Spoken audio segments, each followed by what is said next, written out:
Good evening. Early this morning, two police officers in Ferguson, Missouri were shot as they were leaving police headquarters. They were shot simply because they were police officers, and let's not be shy to say it, they were shot because they are white police officers specifically. This situation continues to rise to a boil, and just because the 24-hour news cycle isn't covering a story, that does not mean the story is not happening. There are business reasons as to why the same story cannot be broadcast continuously for days and days on end, but simply because you don't see it on your TV at dinner time doesn't mean that people have stopped living this. What we're really talking about here is people. The rights of people to protest, the job that the police are charged with, the right for a police officer to pursue that profession without being shot at. Thankfully this time, both officers are predicted to recover, and the shooter or shooters do remain at large. In a previous video posted at around the new year, I predicted that this would happen, and that the term protester was far too kind a word for these rioters.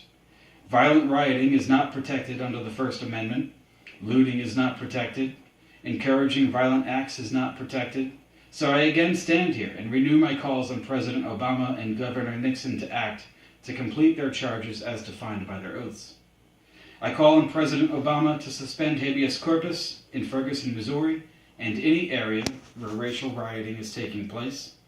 Those who seek to invite violence on a mass scale and fly in the face of every decent ideal in this country since the Civil Rights Act need to be locked up indefinitely until the situation calms and that they can be processed properly by the justice system. Mr. President, do your job. I call on Governor Nixon to deploy the state police and National Guard to Ferguson. The assassination attempt on two of your officers surely warrants such action, as well as an emergency declaration to grant yourself further expanded powers. Nobody, regardless of age or race, should be on the streets of Ferguson after 9 p.m. This strict curfew should be imposed immediately, and only lifted at a time of choosing by the Ferguson Police Department, the state police, and the state National Guard. The rioters will need to understand that the increased law enforcement presence is more than just window dressing. Violent rioters must be met with force. Asking them to please stop isn't going to work. These measures, however, would only put the fire out. These measures don't prevent future fires.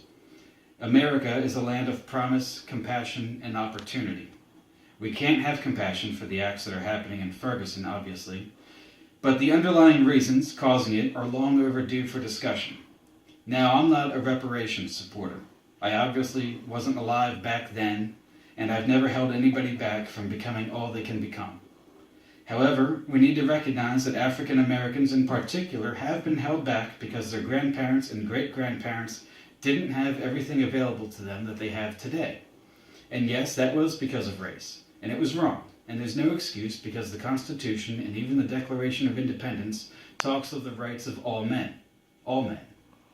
It doesn't say white men can do this and black men can do that. So that's something that did happen in our past. And the effects of it aren't just erased by passing a new amendment or a new law. There's a very real economic effect.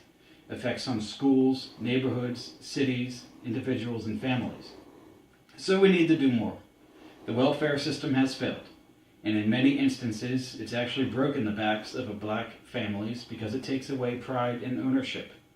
There's nothing more rewarding than collecting a paycheck, using that paycheck to create and raise a family, and come home late after a good day of rewarding hard work to a warmly lit home, and inside of that home, your sanctuary and your family. And we need to get back to that. We need to reform welfare and create jobs programs that actually get people back on their feet in a way that they can see in their bank accounts every Friday afternoon. By doing this, our families will benefit, our neighborhoods will benefit, our schools will benefit, and this nation will heal and benefit in ways that haven't been dreamt of since Martin Luther King Jr. dared to have a dream before the American people and announce his vision for a country moving forward. And he paid for it with his life, but know this. He was so divinely correct in the image he had of this country, and he would not be happy with what he would see today. Fellow Americans, so many people are so afraid to talk about this. Politicians, in particular, run from it as if it was a fast-moving building fire chasing them, and I never understood why. This isn't hard to talk about. Our country has done some unfortunate things in our past to people for reasons that in the here and now are well known as wrong and petty. And all people really want is to be treated decently and have the same opportunities as the person standing next to them. And whether they succeed or fail is on them, but the choice is theirs. I welcome a discussion via the comments section. Thank you, and may God continue to bless the United States of America.